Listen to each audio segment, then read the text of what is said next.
ومن يضلل فلا هادي له وأشهد أن لا إله إلا الله وحده لا شريك له وأن محمدًا عبده ورسوله يا أيها الذين آمنوا اتقوا الله حق تقاته ولا تموتن إلا وأنتم مسلمون يا أيها الناس اتقوا ربكم الذي خلقكم من نفس واحدة وخلق منها زوجها وبث منهما رجالا كثيرا ونساء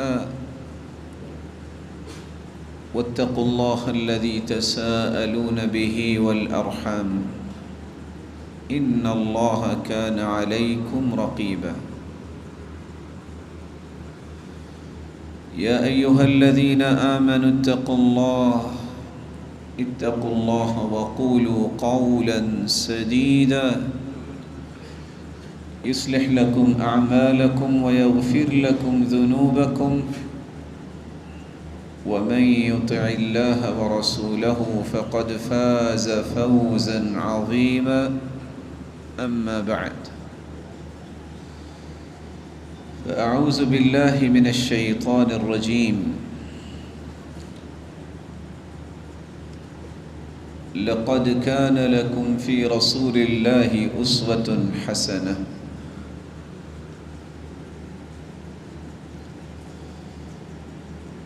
اللہ ذوالجلال کا بے پناہ احسان ہے جس نے ہمیں مسلمان بنایا اور ہمارے لیے آئیڈیل اسوہ نمونہ اور قدوہ رول ماڈل بنایا تو محمد الرسول اللہ صلی اللہ علیہ وسلم وہ ذات اقدس جس جیسی ذات مخلوق میں اللہ ذوالجلال نے پیدا ہی نہیں کی، اس کو ہمارے لیے اسوہ بنایا۔ اسوہ کا مطلب یہ ہوتا ہے جس ہستی کے نقش قدم پر چلنا ہے، جس کی اتباع اور فرما برداری کو اپنی زندگی کی سب سے بڑی سعادت سمجھنا ہے۔ ایسا عمل جس کو اختیار کرنے کے بعد انسان کے دل کو تسلی ہو جائے کہ میں نے کام صحیح کیا، اور وہ صرف رسول اللہ صلی اللہ علیہ وسلم کے طریقے کے مطابق عمل، ایسا عمل جو اس نمونے کے مطابق کیا جائے جو نمونہ رسول اللہ صلی اللہ علیہ وسلم نے ہمارے لیے چھوڑا ہے۔ یہ بھی اللہ کا احسان ہے کہ اللہ ذوالجلال نے ہمیں شتر بے مہار کی طرح نہیں چھوڑا کہ اپنی منمانی سے زندگی گزارو، بلکہ زندگی کے تمام زاویوں میں قرآن و سنت کی روشنی میں سنہری تعلیمات سے نوازا ہے، جس کی روشنی میں ہم اپنی زندگی کے زاویوں کو مرتب کریں۔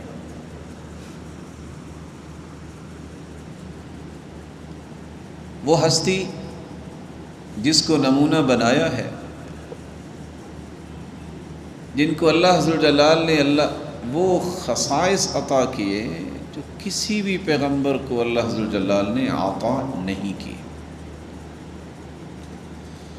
آپ کی خصوصیتوں میں سے ایک خصوصیت ہے، آپ نے فرمایا انا قائد المرسلین ولا فخر،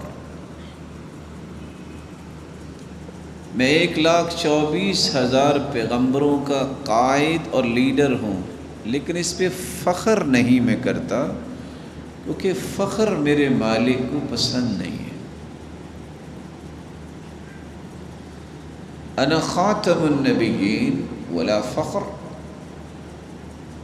میں 1,24,000 پیغمبروں میں سے 315 رسول اور باقی انبیاء علیہم الصلاۃ والسلام، ان سب سے آخری نبی ہوں، میرے بعد کوئی نبی نہیں آئے گا، لیکن میں اس پر بھی فخر نہیں کرتا کیونکہ میرے پالنے والے کو فخر اصل میں پسند نہیں ہے۔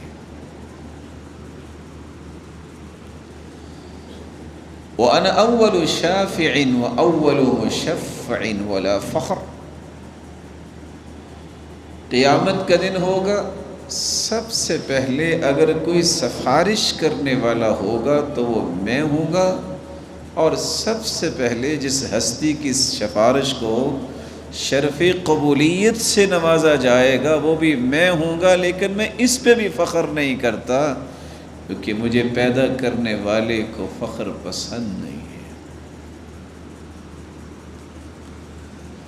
آپ کی خصوصیات میں سے ایک چوتھی خصوصیت یہ ہے، اعطیت جوامع الکلم، کلام کا جتنا حسن پوری کائنات کی زبان پہ اللہ نے رکھا ہے، اس سارے حسن اور تاثیر کو جمع کر لیا جائے تو جو کلمات کا حسن، تاثیر اور بناوٹ اور خوبصورتی محمد کریم کو اللہ نے عطا کی ہے، وہ دنیا میں کسی کے حصے میں آئی نہیں۔ چھوٹا سا مبارک کلمہ آپ کی زبان اقدس سے نکلتا ہے، اتنا جامع ہوتا ہے کہ زندگی کے کارنرز کو منور کر دیتا۔ شاید کہ لوگوں نے مثال سنی ہوگی دریا کو کوزے میں بند کرنا، یہ اگر مثال فٹ آتی ہے تو محمد مصطفیٰ کے کلمات پر فٹ آتی ہے، اور شاید کہ مثال ناقص ہو، اللہ ذوالجلال کے محبوب کے کلمات اس سے بھی عالی ہیں، بلند ہیں۔ آپ کی ایک پانچویں خصوصیت بھی تھی، نصرت بالرعب مسیرۃ شہر، دشمن 1 مہینے کی سفر اور مسافت پہ ہوتا ہے، اس کے دل میں میرا رعب چلا جاتا ہے، دشمن خوف زدہ ہو جاتا ہے۔ یہ صرف اللہ ذوالجلال نے خصوصیت اپنے محبوب کو عطا کی تھی۔ آپ کی ایک 7ویں خصوصیت بھی ہے، وَأُحِلَّتْ لِيَ الْمَغَانِمُ، پہلے غنیمتیں جو ہے ان کو جمع کیا جاتا، آگ آتی اور اسے اٹھا کے لے جاتی، لیکن میری امت کے لیے غنیمت کو حلال قرار دے دیا گیا کہ جب جہاد کرے کافروں کے ساتھ تو جو مال ہاتھ لگے اس کو مال غنیمت کہتے ہیں۔ 8ویں خصوصیت یہ ہے کہ پہلی قوموں کے اندر لوگ معبد خانے، عبادت گاہوں میں ہی صرف نماز پڑھ سکتے تھے، لیکن جعلت لی الارض مسجدا وطہورا، مجھے اللہ نے یہ انعام دیا ہے کہ پوری زمین کو میرے لیے مسجد اور پاکیزہ بنا دیا۔ ایما رجل، کوئی بھی شخص، من امتی، میری امت میں تھے، ادرکتہ الصلاۃ فلیصلی، ادرکتہ الصلاۃ فلیصلی، جہاں بھی اسے نماز کا وقت ہو وہ نماز پڑھ لے، یہ زمین اس کے لیے پاک بنا دی۔ ایک 9ویں خصوصیت بھی رسول اللہ صلی اللہ علیہ وسلم کو اللہ نے عطا کی جو کسی اور کے نصیبے میں نہیں ہوئی، انہ اعطی قوت 30، اللہ کے رسول صلی اللہ علیہ وسلم کو 30 آدمیوں کے برابر طاقت عطا کی گئی تھی۔ مکے کا جو بڑا مشہور پہلوان تھا، جب اس نے اس خواہش کا اظہار کیا، اور کب کیا؟ جب اس نے دیکھا کہ آج اکیلے ہیں اور یہی ہیں جو ہمارے لات منات عزا کو برا کہتے ہیں، اور ایک اللہ کی دعوت دیتے ہیں، تو اس کا جی چاہا کہ آج کچھ فیصلہ ہو جائے، تو دائیں بائیں دیکھ کے کہتا ہے میرے ساتھ کشتی کریں گے؟ تو آپ نے فرمایا آ جاؤ، اور آپ نے جب اسے اٹھا کے مارا، کہتا ہے نہیں، ایک مرتبہ پھر۔ آپ نے پھر اسے اٹھا کے زمین پر دے مارا، تیسری مرتبہ کہتے ہیں اگر آپ تیسری مرتبہ مجھے پچھاڑ دیں گے تو میں یہ بکریاں بھی آپ کو دے دوں گا جو میری ہیں۔ میں نے پہلے کوئی ٹرکس استعمال نہیں کیے۔ اچھا، جو ہی قریب آیا آپ نے زمین پہ پٹخ دیا، آپ نے فرمایا اما الغنم فمردودۃ علیک، جاؤ بکریاں لے جاؤ، بس ایک کام کرو، مسلمان ہو جاؤ۔ مسلمان ہو گئے۔ یہ خصوصیت رسول اللہ صلی اللہ علیہ وسلم کے پاس تھی کہ دنیا کی کوئی طاقت ان سے پنجہ آزمائی کیسے کرے گی؟ اس جیسی ہستی اللہ ذو الجلال نے آج تک پیدا ہی نہیں کی، اور نہ قیامت تک پیدا ہو سکے گی۔ ایک 10ویں خصوصیت اس ہستی کی یہ ہے، رسول اللہ صلی اللہ علیہ وسلم نے فرمایا اعطیت هذه الآیات من آخر البقرہ من کنز تحت العرش، اللہ نے اپنے عرش کے نیچے جو خزانے چھپائے ہوئے ہیں، ان خزانوں میں سے سورۃ البقرہ کی آخری 2 آیتیں صرف مجھے ملی ہیں، مجھ سے پہلے کسی کو نصیب نہیں ہوئی۔ اس لیے حدیث میں آتا ہے کہ رات سوتے وقت اگر یہ 2 آیتیں انسان پڑھ لے، فی لیلۃ کفتاہ، تو یہ 2 آیتیں ہی ساری رات اس کے لیے کافی ہو جائے۔ تو میں آپ سے بھی گزارش کروں گا کہ آپ بھی پڑھا کریں۔ آپ صلی اللہ علیہ وسلم کو ایک اللہ ذو الجلال نے 11ویں خصوصیت سے بھی نوازا ہے، وہ اعطیت الکوثر، حوض کوثر اللہ ذو الجلال نے عطا کی ہے تو اللہ کے رسول کو۔ ایسا پانی جس کے بارے میں اللہ کے رسول صلی اللہ علیہ وسلم نے فرمایا ہے کہ انا فرطکم علی الحوض من ورد شرب من شرب لم یظمأ ابدا، میں سب سے پہلے حوض کوثر پہ آؤں گا اور میں ہی پانی پلاؤں گا، جس نے پی لیا اس کو باقی ساری زندگی جو ختم ہونے والی نہیں ہے، جنت کی زندگی، کبھی پیاس نہیں لگے گی۔ اور اس کے برتن اتنے ہوں گے جتنے آسمان کے ستارے تمہیں نظر آتے ہیں۔ اللہ اکبر۔ ایک 12ویں خصوصیت بھی ہے، وَأَنَا أَكْثَرُ الْأَنْبِيَاءِ تَبَعًا، میری امت سب سے زیادہ ہوگی جو میری بات ماننے والی ہوگی۔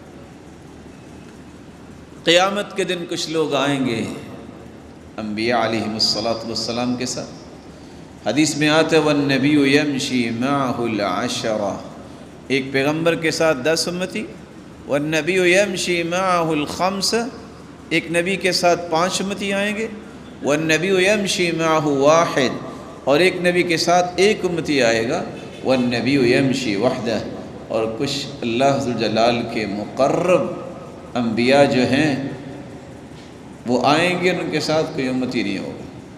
لیکن قیامت کے دن 120 صفیں جنت میں جائیں گی، تمام انبیاء کی امتیں جو ہیں ان کی 40 صفیں ہوں گی، میری اکیلی امت کی 80 صفیں جنت میں جائیں گی۔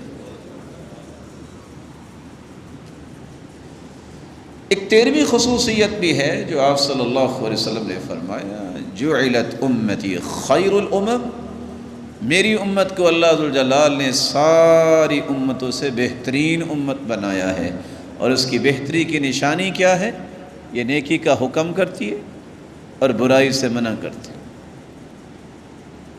اس لیے بہترین بننے کے لیے علامت یہ ہے کہ آپ احترام، ادب، عدل، اصول و ضابطے کے تحت نیکی کا حکم کریں، کوئی مانے نہ مانے یہ اس کی موج ہے، برائی سے منع کریں اپنے دائرے میں رہ کر، اصول و ضوابط کی روشنی میں، اگر آپ منع نہیں کریں گے، نیکی کا حکم نہیں کریں گے، تو پھر ایک عذاب آئے گا، لَتَأْمُرُنَّ بِالْمَعْرُوفِ وَلَتَنْهَوُنَّ عَنِ الْمُنْكَرِ أَوْ لَيُوشِكَنَّ اللَّهُ أَن يَبْعَثَ عَلَيْكُمْ عِقَابًا ثُمَّ لَتَدْعُنَّهُ فَلَا يُسْتَجَابُ لَكُمْ۔ تم نیکی کا حکم ضرور کیا کرو، برائی سے منع کیا کرو، وگرنہ عذاب ایسا آئے گا تم دعائیں بھی کرو گے، تمہاری دعاؤں کو بھی اللہ قبول نہیں کریں گے۔ اب حدیث آ گئی ہے تو نیکی کا حکم تو کرنا چاہیے نا۔ تو میں بھی ادب سے احترام سے کہوں گا کہ اسپیکر کے معاملات جمعے سے پہلے ٹھیک کر لیا کریں۔ میں بھی ادب سے یہ کہوں گا کہ بار بار کہنا ضروری نہیں ہوتا، اچھا نہیں لگتا، یہ چیزیں خطبے سے پہلے ٹھیک کر لیا کریں۔ اور اللہ کروڑہ رحمتوں سے نوازے میرے پیارے محترم مکرم اور محتشم بھائی مجاہد صاحب کو، وہ اکیلے یہ کام کرتے ہیں۔ میری دعا ہے کہ یا اللہ اگر جماعت اس مسجد کی نہیں ہے تو یا اللہ بنا دے، اور اگر ہے تو یا اللہ ان کو نیند سے بیدار کر دے، اور ان کو یہ شعور پیدا فرما دے ان کے اندر کہ یہ کام صرف ایک آدمی کا نہیں ہوتا، مل جل کے دین کے کام کرنے سے برکت آتی ہے، اس میں اور خوبصورتی پیدا ہوتی ہے۔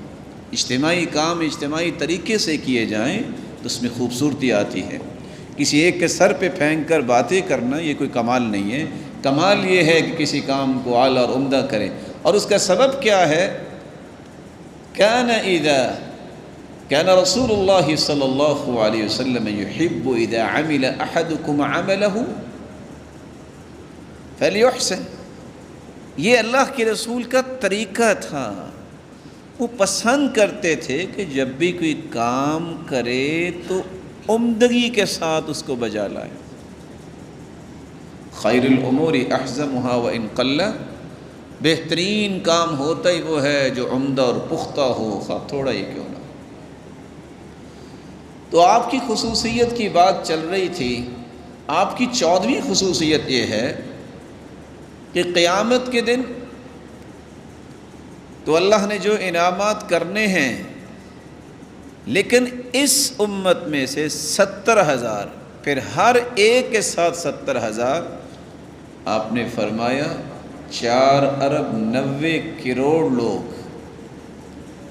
جن کے چہرے چاند کی طرح چمک رہے ہوں گے،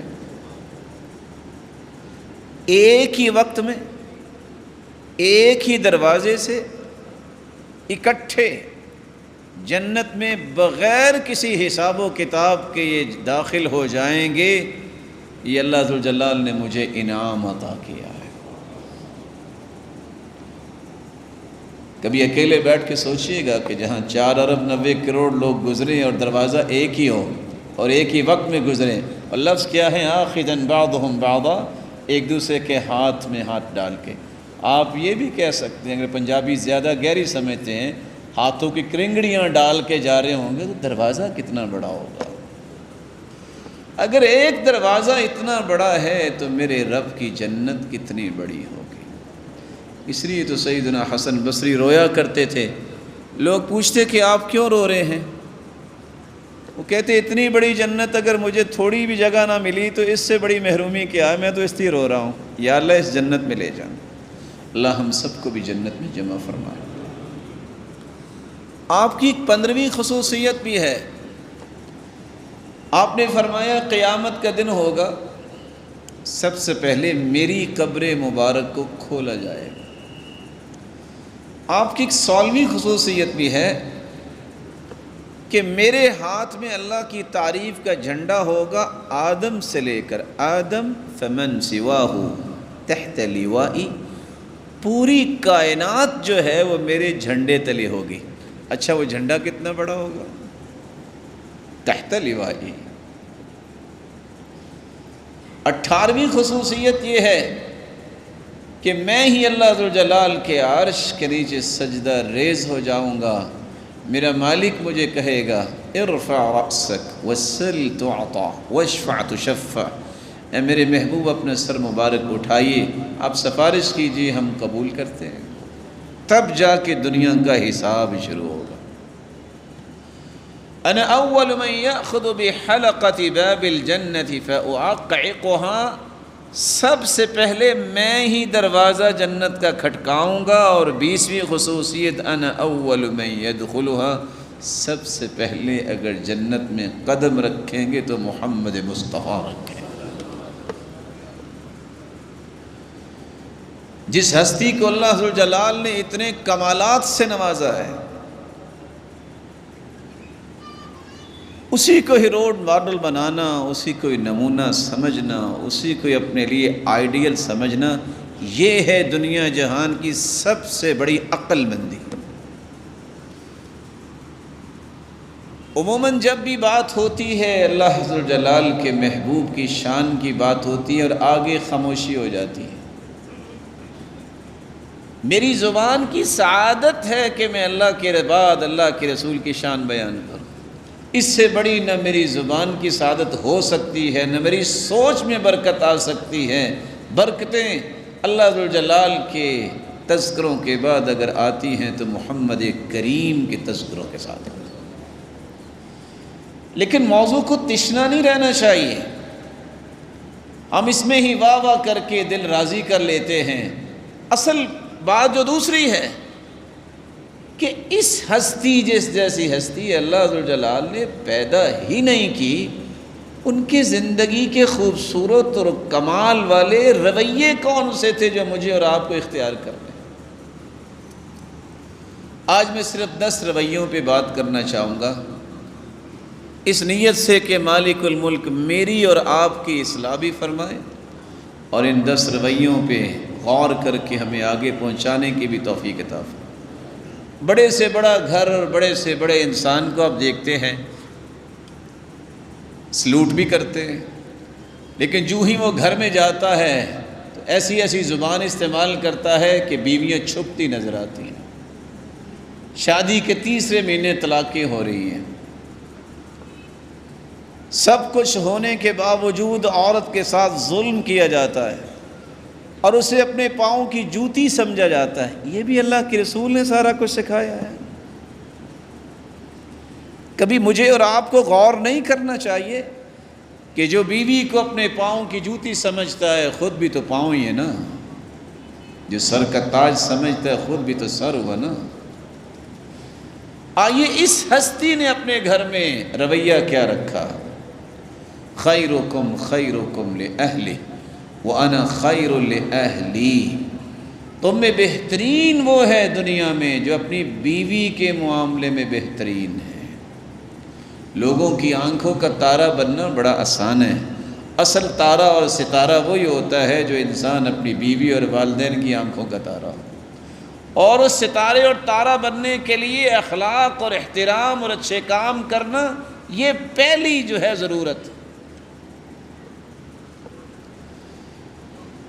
جو مانتے ہیں کہ اللہ کے رسول سے بڑھ کے دنیا میں کوئی ہستی نہیں، اور پھر بھی اپنی بیویوں پر ظلم اور زیادتی اور مار کٹائی کرتے ہیں۔ ما ضرب رسول اللہ صلی اللہ علیہ وسلم خادما ولا امرأة قط، آپ نے 9 بیویاں رکھی ایک وقت میں، امہات المؤمنین، کسی بیوی کو پوری زندگی اللہ کے رسول نے مارا نہیں ہے۔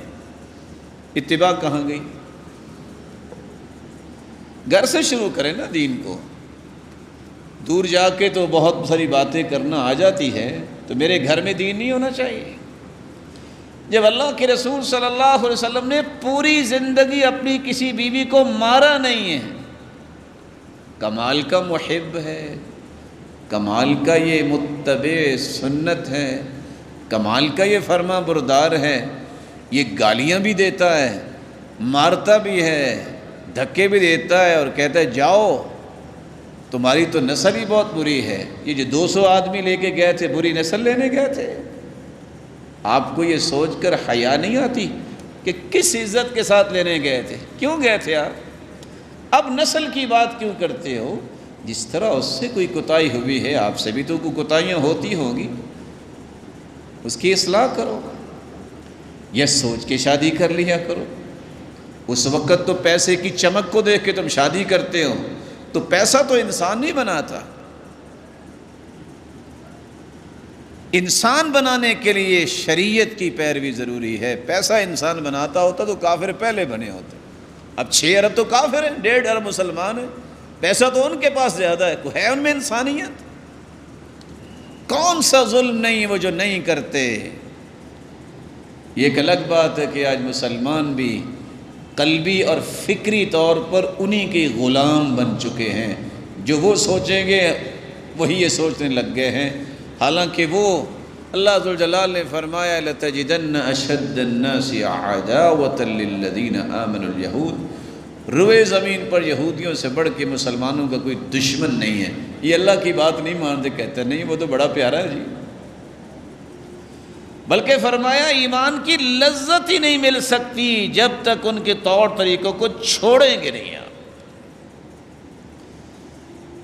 جس شخص کا یہ ایمان ہے کہ اللہ کے رسول میرے آئیڈیل ہیں، سرتاج رسول تو آواز دیتے تو صحیح بخاری کہتی ہے یا عائش ھذا جبریل یقرئک السلام، اے عائش، عربی زبان میں منادہ مرخم ہے، جب الفاظ کو تھوڑا سا ریڈیوس کر دے تو یہ ایک احترام اور محبت کا انداز ہے عربوں کے ہاں۔ یہ جبریل امین تشریف لائے ہیں، عائشہ تجھے سلام پیش کر رہے ہیں۔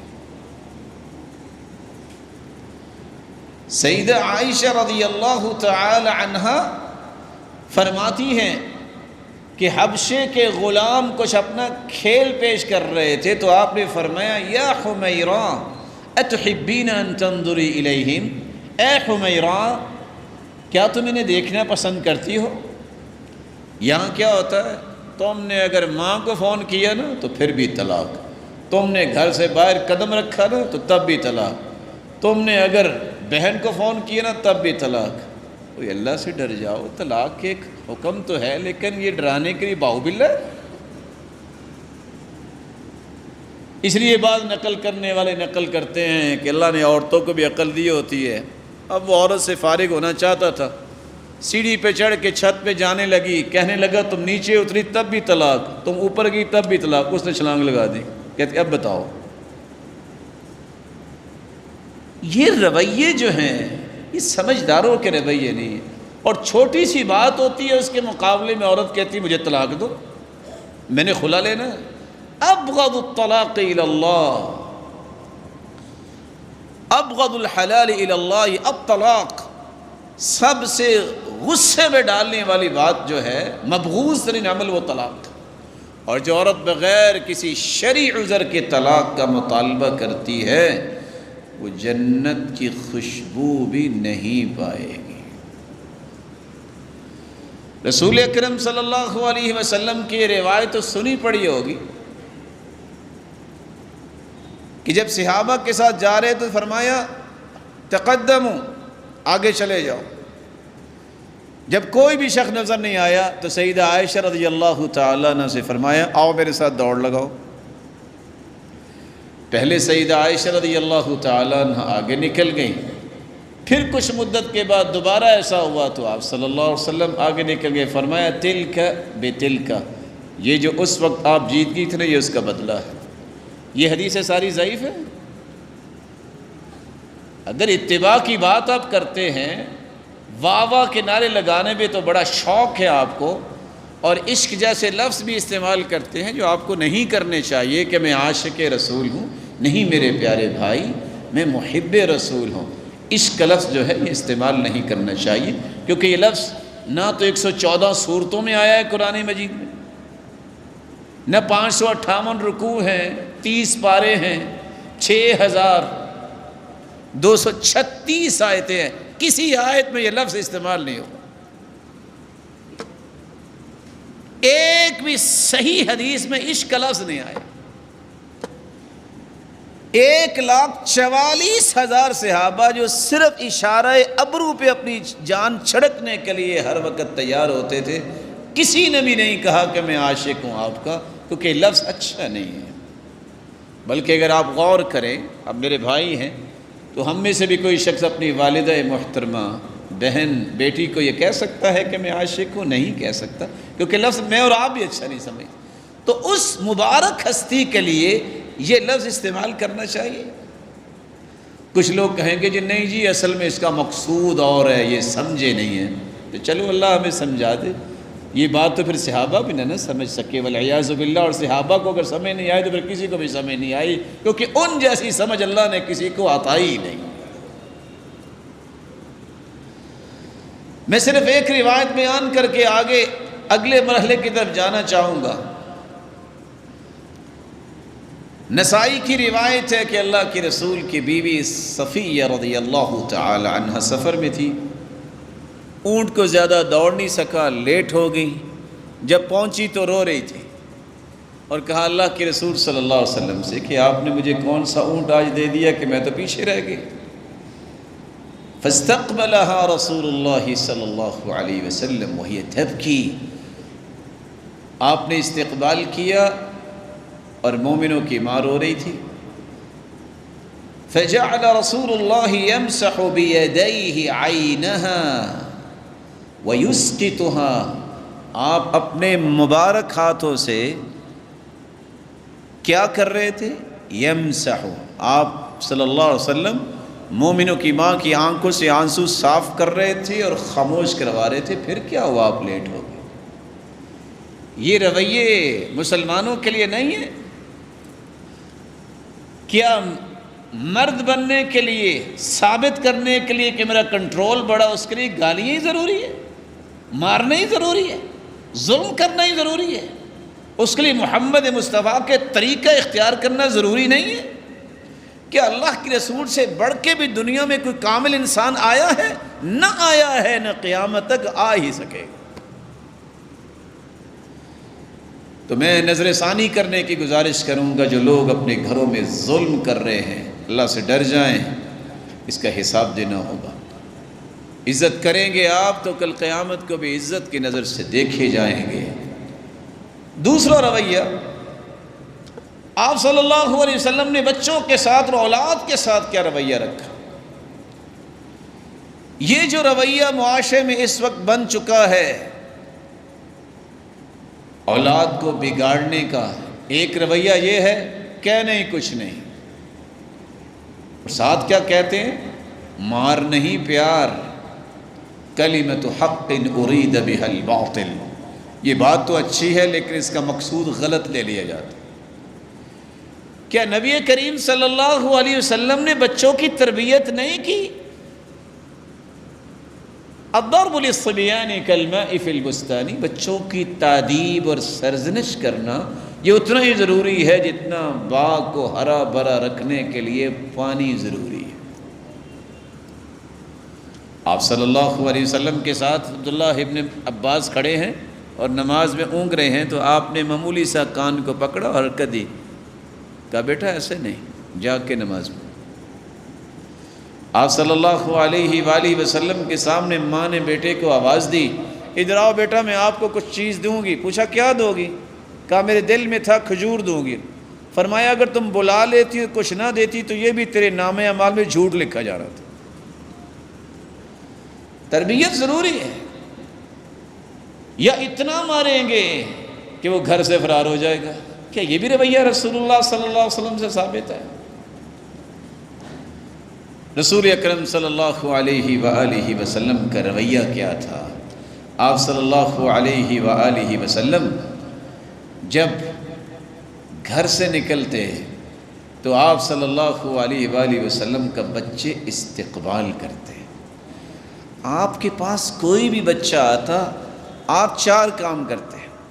اگر کوئی چھوٹا بچہ لایا جاتا تو اس کو تحنیک دیتے، جس کو آپ کہتے ہیں گڑتی دینا. پہلی خوراک جو اس کے پیٹ میں اترتی وہ رسول اللہ صلی اللہ علیہ وسلم کا لعاب مبارک ہوتا، وہ کھجور یا یہ ہے کہ کوئی بھی شہد یا میٹھی چیز کے ساتھ. لیکن آج یہ چیز ختم ہو گئی. آپ سر پہ پیار دیتے، برک علی، برکت کی دعا کرتے، کندھے تھپتھپاتے، رخسار تھپتھپاتے.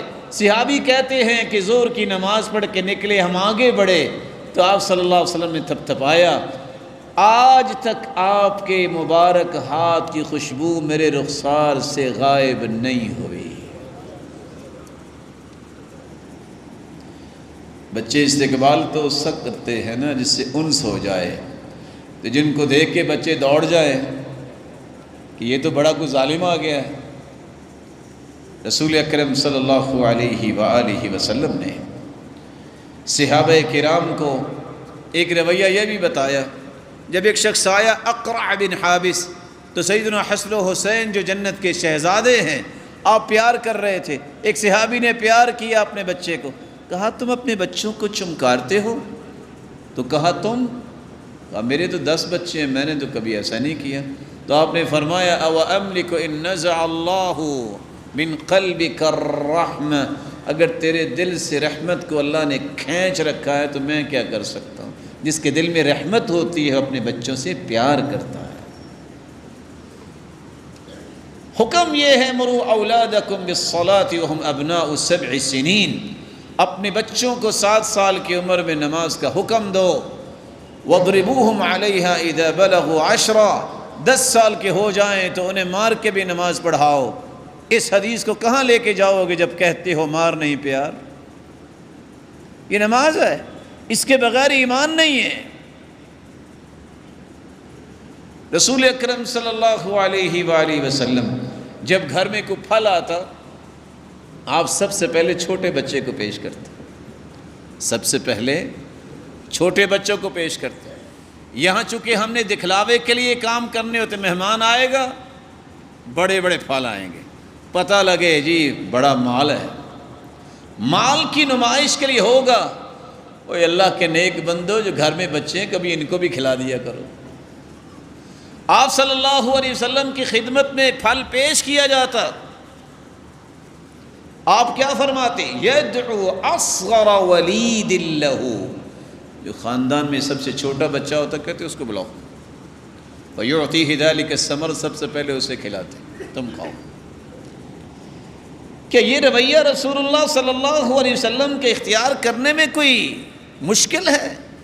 ان بچوں کو پیار دو گے تو کل کے اندر بھی رحمت اور پیار اور شفقت ہوگی، کل بھی یہ دوسروں کے ساتھ جو ہے احترام کا پہلو پیش کریں گے۔ جب ان کو آپ لوہے کے چنے چبوانے کی کوشش کریں گے، یہ معاشرے کے ہر فرد کے لیے لوہا بن جائیں گے۔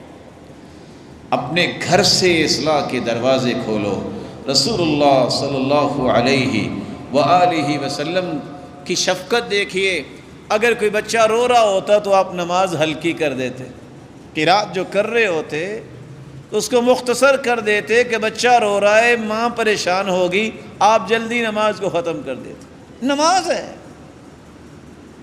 یہاں کچھ لوگ زیادہ ہی نیک ہوتے ہیں، اللہ ان کو اور بھی نیک بنائے، جیب میں موبائل ہوگا، گانا لگا ہوا ہے، بج رہا ہے، نماز پڑھ رہے ہیں، کیا کمال کا تقوی ہے، پوری مسجد کی نماز خراب کر دیں گے، اس کو بند نہیں کریں گے۔ بھی حدیث یہ کہتی ہے کہ نماز کے اندر جو خلل ڈالنے والا خنزب ہے، شیطان خنزب، کسی کے وس سے آئیں، خیالات آئیں، نماز سے ادھر ادھر خیال چلا جائے تو اپنے منہ کو تھوڑا سا بائیں طرف کر کے 3 مرتبہ تھتکار کے کہو اعوذ باللہ من خنزب، تو اللہ دور کر دے گا۔ تو یہ بات سب کے علم میں آنی چاہیے کہ اگر بھول گئے ہیں مسجد میں آ کے موبائل کو آف کرنا، سائلنٹ موڈ پہ کرنا، تو نماز کے اندر اس کو بند کر دیں گے، آپ کی نماز میں خلل نہیں آئے گا۔ اب باقیوں کی نماز خراب نہ کریں۔ تقویٰ وہی ہے جو محمد مصطفیٰ صلی اللہ علیہ وسلم نے سکھا دیا۔ بعض لوگوں کا ذہن ہوتا ہے بس جی میرے تو ذہن میں آ گئی، میں نے تو یہ کر کے چھوڑنا ہے۔ بچوں کے ساتھ، بوڑھوں کے ساتھ، بیماروں کے ساتھ شفقت یہ بہت ضروری ہے۔ اس لیے جب ایک صحابی نے بہت لمبی نماز پڑھائی تو آپ صلی اللہ علیہ وسلم ناراض ہوئے۔ آپ نے فرمایا آپ کے پیچھے کوئی بیمار بھی کھڑا ہے، نفلی نماز ہے نا، آپ کے پیچھے کوئی بوڑھا ہوگا جو کھڑا نہیں ہو سکتا، اور ایسا بھی ہوگا جس کو بہت ضروری کام ہے، وذل حاجہ، بچہ بھی ہوگا جس کی ٹانگیں اتنی برداشت نہیں کرے گی۔ اب لوگوں کو پڑھائیں تو مختصر نماز پڑھائیں، جب اکیلے ہو تو جتنی چاہو لمبی کر لو، آپ کو پوچھنے والا کون ہے؟ آپ کی آزادی۔ تو آپ نے اپنے گھر والوں کے ساتھ بھی کس قدر حسن سلوک کیا۔ گھر آتے آ کے پوچھا کرتے الکم حاجہ، کچھ چیز چاہیے تو نہیں؟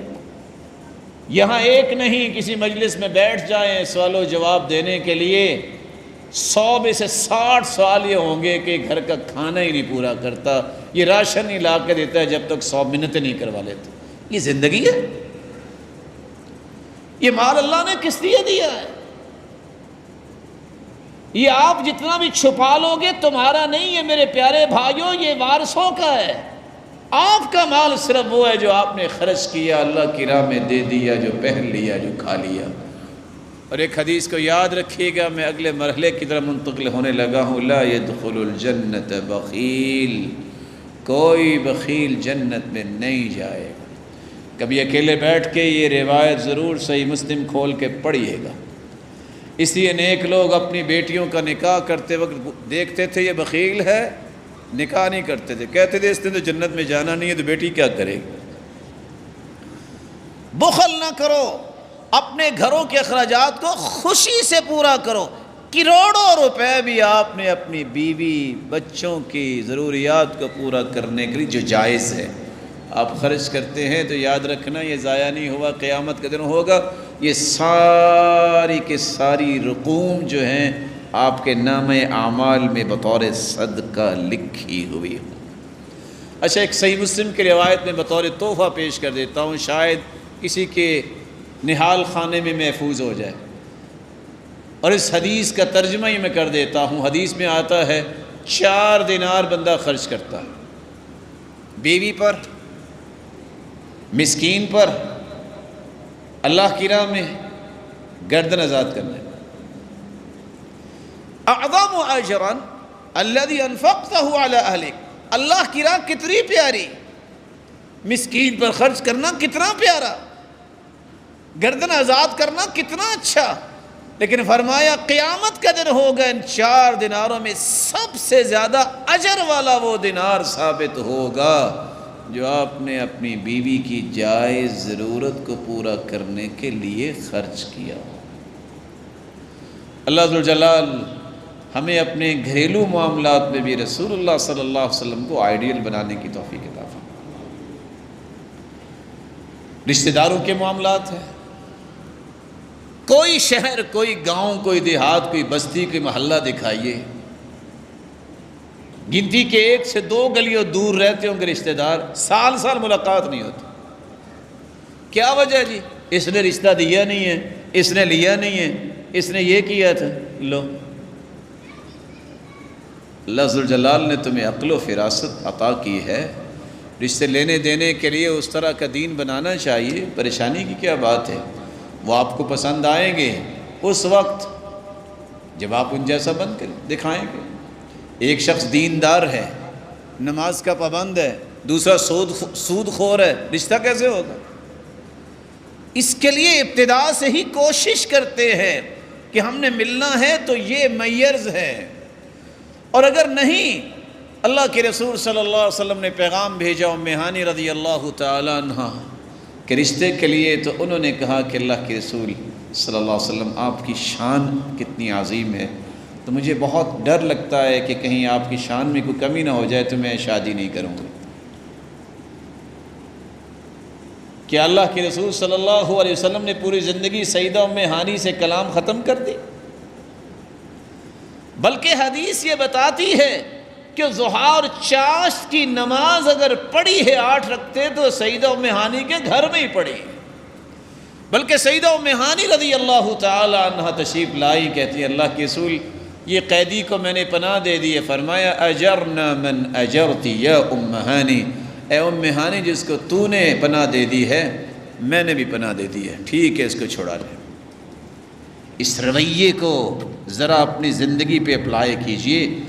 وجدنا رسول اللہ صلی اللہ علیہ وسلم وجدنا رسول اللہ صلی اللہ علیہ وسلم ابر الناس واوصلهم، اللہ کے رسول صلی اللہ علیہ وسلم سے بڑھ کے اپنے خاندان کے بارے میں کوئی بھی نیکی کرنے والا اور خیر خواہی کرنے والا دنیا میں آیا ہی کوئی نہیں۔ اپنے پڑوسیوں کے حالات کو دیکھیے۔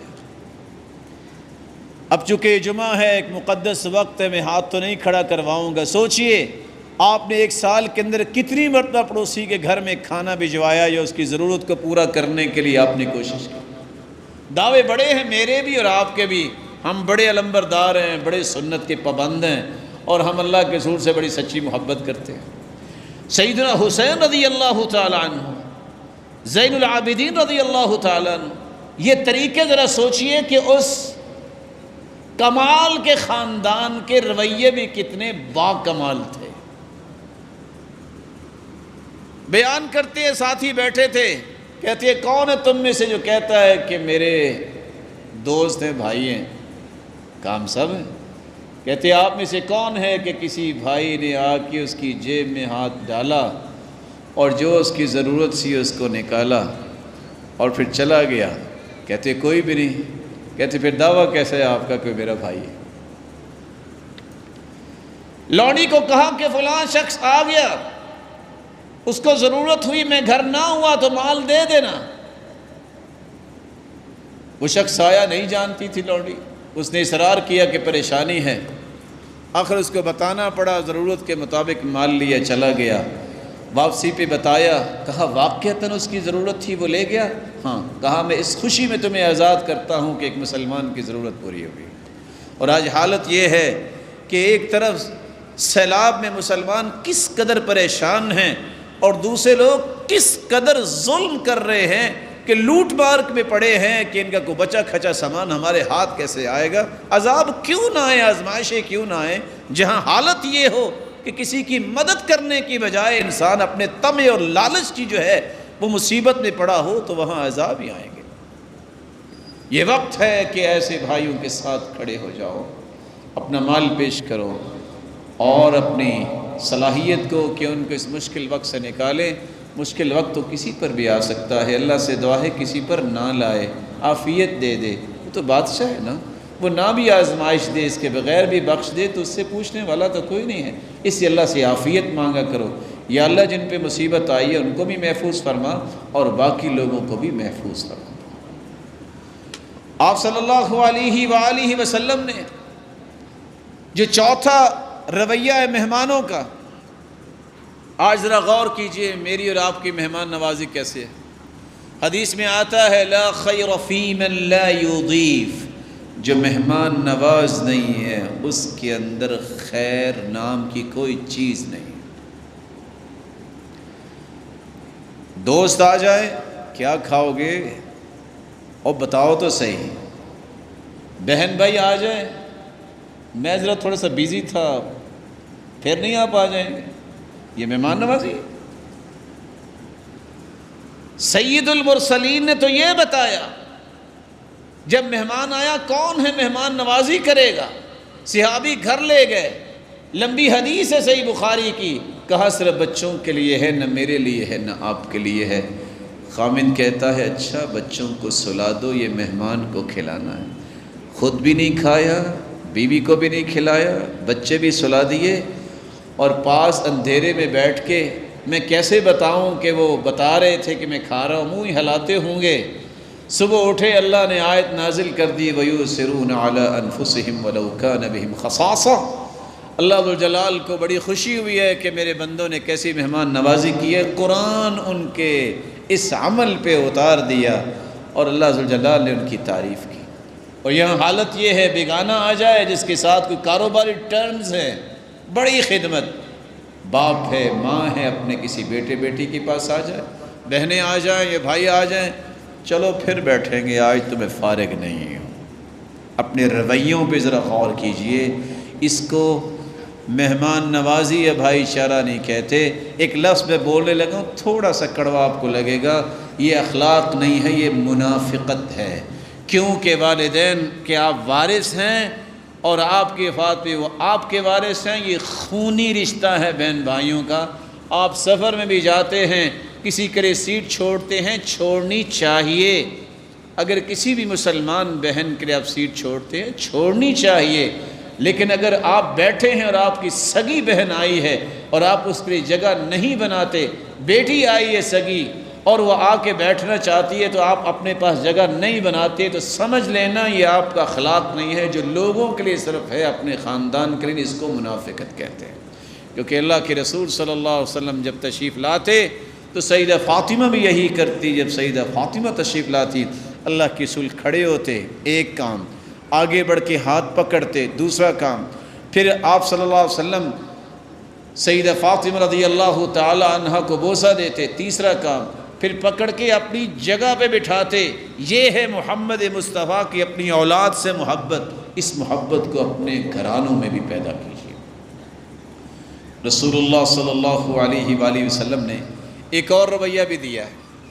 لمبی روایت ہے، مقداد رضی اللہ تعالیٰ عنہ فرماتے ہیں ہم 3 لوگ تھے، ہم مہمان ٹھہرے تو میزبان نے 3 بکریاں دے دی، بھی ایک بکری کا دودھ پینا ہے. اب سرتاج رسول کی کس قدر خوبصورت یہ حیثیت تھی، اس کو دین کی دعوت، اس کی صلح کروا، اس کو نیکی کا حکم. اللہ کے رسول خاندان کی طرف گئے، دعوت دینے کے لیٹ ہو گئے. دونوں صحابی تھے، ایک تو سو گئے. مقداد کہتے ہیں مجھے بھوک بڑی لگی تھی، میں نے اپنا حصہ تو پی لیا، لیکن جو اللہ کے رسول صلی اللہ علیہ وسلم کے دودھ کا حصہ تو پیالے میں نے ڈھانپ کے رکھا ہوا تھا. تھوڑی دیر بعد مجھے خیال آئے اللہ کے رسول کو کسی محبت کرنے والے نے پلا ہی دیا ہوگا، تو چلو میں یہ پی لیتا ہوں، بھوک بڑی لگی. پھر دل کہتا نہ یہ اللہ کے رسول کا حصہ ہے. اور لیٹ ہو گئے. میں نے کہا اب تو ضرور جو ہے انہوں نے کھانا بھی کھلایا ہوگا، لیٹ ہوئے ہیں تو ایسے تو نہیں آنے دیں گے. پھر دل کہتا تھا نہ ایسا نہ کرنا. کچھ زیادہ ہی لیٹ ہو گئے. اللہ کے رسول صلی اللہ علیہ وسلم کی آمد سے پہلے تو صحابی کہتے نہیں اب تو میرا بھی مسئلہ بنا ہے. پیالہ پکڑا اور دودھ پی لیا. فلما تقار فی بطنی، جب وہ دودھ پی لیا تو مسئلہ بن گیا. کہتی اف مجھ سے کیا زیادتی ہو، یہ کیا ہو گیا. اب وہ سونا چاہتے ہیں، نیند نہیں آ رہی، کپڑا لیتے ہیں سر پہ، پاؤں ننگے ہو جاتے ہیں، پاؤں کو ڈھانپتے ہیں سر ننگا ہو جاتا ہے. پریشانی اب اس خوف سے کہ اب بنے گا کیا، اللہ کے رسول تشریف لائیں گے. ادب دیکھیے، سرتاج رسول تشریف لائے.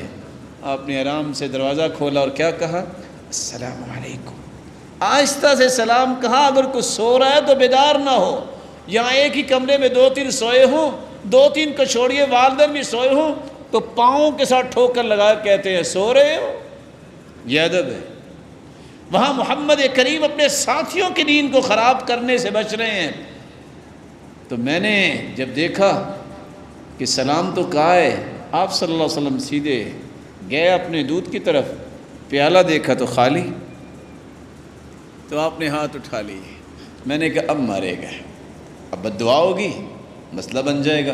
لیکن آپ نے ہاتھ اٹھا کے کیا فرمایا، اللہم اطعم من اطعمنا واسق من سقانا. اے اللہ جس نے ہمیں کھلایا تو اس کو کھلا، جس نے پلایا تو اس کو پلا. کچھ پلایا کھلایا تھا؟ کچھ بھی نہیں. کچھ بھی نہیں ملا تو پھر بھی دعا دی ہے. صحابی کہتے ہیں میں نے چھلانگ لگائی. میں نے کہا اس دعا کو پورا کرنا ہے. چھری میں نے ہاتھ میں پکڑی کہ ان تینوں کو میں نے فوراً جو ہے ان میں سے کوئی ذبح کرنی ہے، کھانا پکانا ہے، کھلانا ہے، پھر سونا ہے. میں نے اندھیرے میں ایک بکری کو ہاتھ لگایا، سیدھا ہاتھ جو ہے وہ تھنوں پہ پہنچا تو وہ دودھ دینے کے لیے تیار تھی. میں برتن لایا، دوبارہ میں نے دودھ دھویا. ایک ہی رات میں بکری دوسری مرتبہ دودھ دے رہی ہے. میں پیالہ بھر کے لے کے آیا. اللہ کے رسول پیے. فرمایا نہیں تم پہلے پیے. میں نے کہا نہیں اللہ کے رسول آپ پہلے پیے. کہا اشرب انت، پہلے آپ پیے. اور میں ہنسی جا رہا ہوں اور ہنستا ہنستا میں نیچے گر گیا. پوچھا احدى سوآتك یا مقداد، او مقداد کیا ہوا؟ کہتے اللہ کے رسول یہ مسئلہ ہوا، لیکن آپ کی دعا میں کتنی اللہ نے برکت ڈالی کہ اس بکری نے رات میں دوسری مرتبہ دودھ دے دیا ہے، اس لیے آپ بھی پئیں گے، میں تو پی چکا ہوں جو پینا تھا. آئیے ان رویوں کو اختیار کیجئے جو محمد کریم کے رویے تھے. اگر میرے اور آپ کے لیے وہ آئیڈیل ہے تو زندگی کے ایک ایک رویوں میں اس محبوب کی اداؤں کو لے آئیے. اللہ مجھے اور آپ کو توفیق دے. وآخر دعوانا